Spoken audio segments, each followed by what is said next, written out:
Someone in my online community sent me a roll to break down of them rolling with someone larger. In this, we're going to talk about the fundamental concepts you can employ to not give the top person an inch and not waste your energy fighting back from disadvantageous positions. One thing I saw a lot that I think you could improve on is just the idea of like, you don't want them to start controlling your torso. The spade from like your shoulders to your hips. You don't want them to start grabbing that, getting underhooks, things like that. That either means like, repummeling our own underhooks or framing them away. So here, for example, top guy's passing, and you decide to start like grabbing around him right here.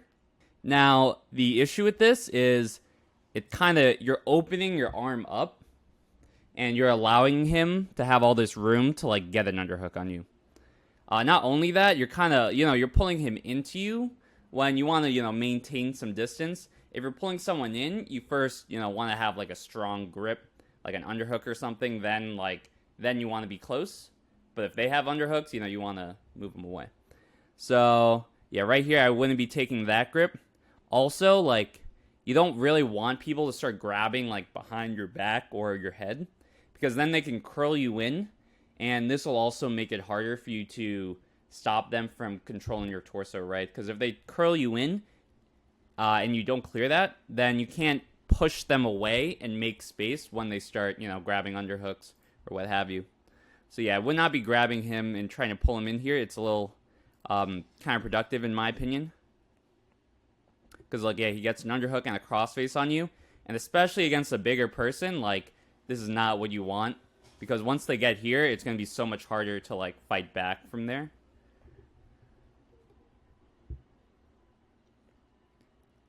You almost get him in close guard, but he's able to force half guard. But that's kind of the idea, I think, there.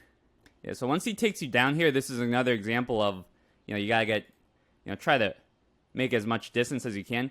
You see here, you start pulling him in. You don't want someone to be controlling your torso. That is almost I would say it's almost a universal rule. So you should be trying to frame him away so you can get your legs back in front of him. And then you can start attacking from there. If you start pulling him in here, he's just going to grab your upper body like he does here. And now you're going to be in a tougher spot. Against bigger people, it's best if you just don't give them an inch. Because as soon as they get an inch, it's going to be so much tougher for you to fight back and get out of that. If you just don't give them an inch, keep them away from your torso the whole time, it's going to be a lot less tiring, and you're going to just find more success. Yeah, exactly. You're doing the right thing to defend here. You're getting your knees back inside. Great defense there. One thing to think about is you don't want to sit up when they have a leg in the middle. It's the same concept that I keep talking about, but whenever you're playing guard, you don't want them to get underhooks. You don't want them to control your torso, right?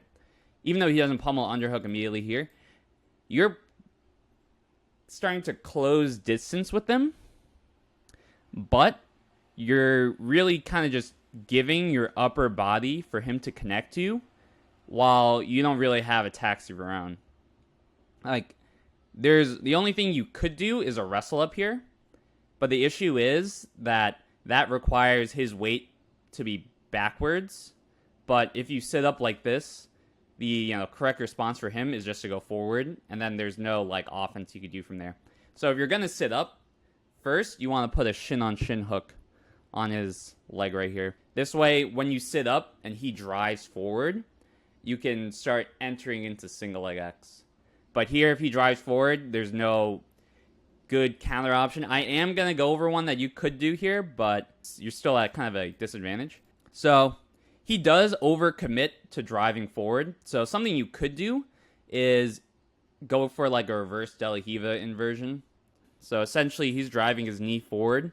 So what you do is use their momentum going forward, like I'm doing right here, to start pushing their weight and get their hands on the mat. So see, this guy's driving forward here.